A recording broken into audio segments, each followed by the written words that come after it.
Josh Holsey. Josh, it's nice to see you again. It's been a while. A long time. Where you been repping? What do you think? If I asked you what position you play, what would you say now? Defensive back. Yeah, I mean, right now I'm just repping the corner and nickel. So I figured that's probably where I'd be at for the season, corner and nickel. Is that what you thought you'd be doing? I mean, yeah, for the most part. I mean, I'm healthy enough to play. You know, in the previous years I played everywhere, so I mean, they know I can do it, but I'm kind of more comfortable just playing nickel and corner right now. So he kind of let me do that for the most part. That's your background. That's where you started. How excited is it for you to have a chance to do that again? Oh, very exciting. It get kind of frustrating when you don't never know going in the week if you're gonna be a corner or safety or nickel or dime. So I kind of know where I'm gonna be each week and each going into the season now. So I can prepare. I can get my mind and practice and my body ready just to play corner and nickel. How's the knee feeling? Feels great.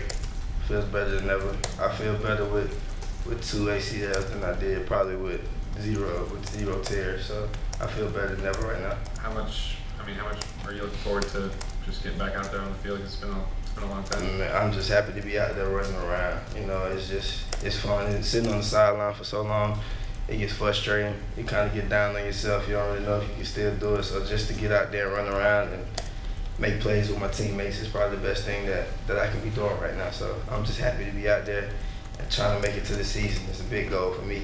Is there a mental hurdle you have to get over after going through an injury like that? Yeah, that's the biggest part to me. If anybody kind of asks me what's the biggest part about getting through an ACL, it's more so the rehab is going to be a grind, but that mental aspect, because you never know how that knee's going to respond to you. So you got to kind of get out there and get in the flow of things. You got to let one of those big offensive linemen kind of dive at that knee. And after that, you kind of know if you're ready to play or not. If you go dive for a ball, if you're not really jumping around and doing the things that you did before that knee, then you can kind of base it off of that, because that's what I did. Because now, when I go out to practice, I don't really think about it.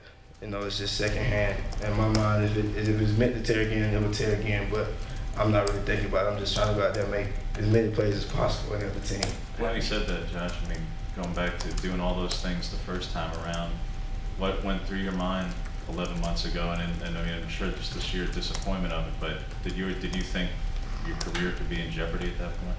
Yeah, I was really down. I really appreciate my teammates and my family. They kind of helped me get through this last injury, because without them, I don't think I probably would have came back for another year. There's kind of been times where, after the first one, you kind of know, like, I can come back. But when you tear it again, it's like, can I still do it? You know what I mean? So with my help with my teammates and my coaching staff, the old coaching staff, and my family, just telling me, one guy, this dude told me, he told me, if you don't want to really quit, like I said, I had thoughts of quitting, but he told me if you still got anything left in the tank, go for it. Because once it's done, and you never get to play again. That's probably the worst feeling ever, when you can't really go out there and run again. So he told me, if you got anything left in the tank, you should go for it. You remember who told you that? T-Rob, Coach T-Rob. He kind of helped me get through a lot of things when he was there, so I really appreciate him for that. Josh, talk about your new secondary coach, McGriff, and style of coach he is compared to what you've been here with. McGriff is a really good coach. He's a very good guy. He knows what he's talking about, and coaching in the NCAA and in the NFL, he has a lot of experience. So he kind of doesn't really give us just one style of play. He kind of gives us a lot of techniques, and he kind of wants us to use those, and which fits us best. He's not really a robotic coach. He wants you to have your own type of style, but he's very funny. He's probably one of the funniest coaches I've had since I've been here, but he's very into it. When we get on the field, he's intense every time. He wants everything to be intense. He wants us to fly around, and it's kind of flowing through that secondary, so we kind of feeding off him. It's real big feeding off the coaches, so he's helping us in a lot of ways, and he's going to help this secondary to be probably one of the best since I've been here. Josh, going through the second rehab process, were you able to draw on what you did the first time, or it's almost like, well, it's just a totally new injury this time, it's like I just got to take it differently?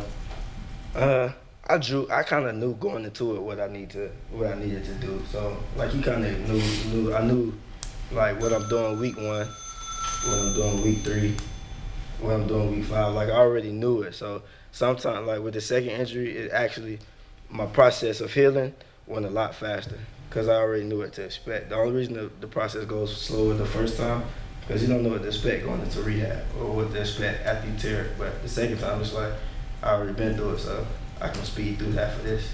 What have you seen from Trey since he came back? 'Cause obviously he was out this spring too with the shoulder. Oh, Trey's just like me. We talk a lot, and when we came back, it was just we going out to fly around because we've been out for too long. You know what I mean? We need to go help the secondary. So Trey's always been that guy that flies around with energy and wants to hit everything moving with a football, and he's still that same Trey, and that probably won't change no time soon. So he's working just as hard. And he got a vengeance now. I don't think he thinks about those shoulders anymore. So he's out there still wanting to hit everybody moving. Josh, there's one thing being the veteran of the group, but you got a bunch of guys at corner that have never played. Right. What have you seen out of those guys, Jamel and Javaris, those guys? They're working very hard. Those guys kind of come in like, it's hard when you see a lot of guys kind of come in talented. Most of these guys now, they're coming in talented. You know what I mean? And the coaches are just helping them get better. You know what I mean? So those guys, sitting out, both of those guys kind of sat out last year. And under T-Rob, I feel like, under T-Rob and Muschamp, they kind of molded us to be what we are now. So those guys are very hard workers and they're learning. So I feel like if any one of those guys or anybody in the secondary gets puts out there, there's no drop-off because they know what to expect. There's no drop-off in the secondary. If you're a freshman, sophomore, senior, everybody has the same expectation. So they're working hard and they're really learning and picking up the schemes and every day. Josh, speaking of the freshman you brought up, what have you seen from John Broussard? Because obviously he enrolled here in the spring, and certainly one of the things that Coach McGriff touched on, he's a guy that needs to put on weight. How much progress have you seen from him since the spring to now? Yeah, he's good. He's very good. He's a hard worker, just like I said, just like the rest of them. That whole little freshman class is very hard working. He has really good. You can tell he's really coached up well in high school.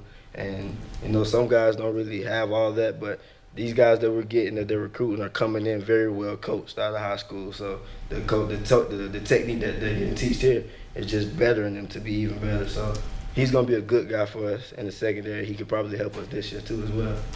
That sounded like you were kind of digging deep to get through this second injury. I mean, how inspirational was your dad to kind of help you through that? Is it something you guys talk about? Yeah, a lot. My dad, my mom, it's big.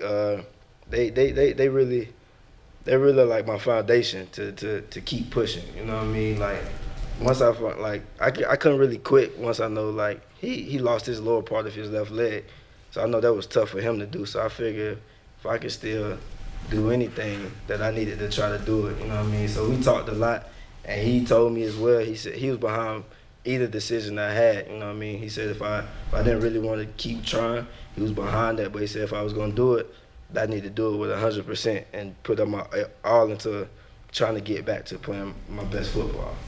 All right. Thanks, Josh. Thanks, John. Thank you.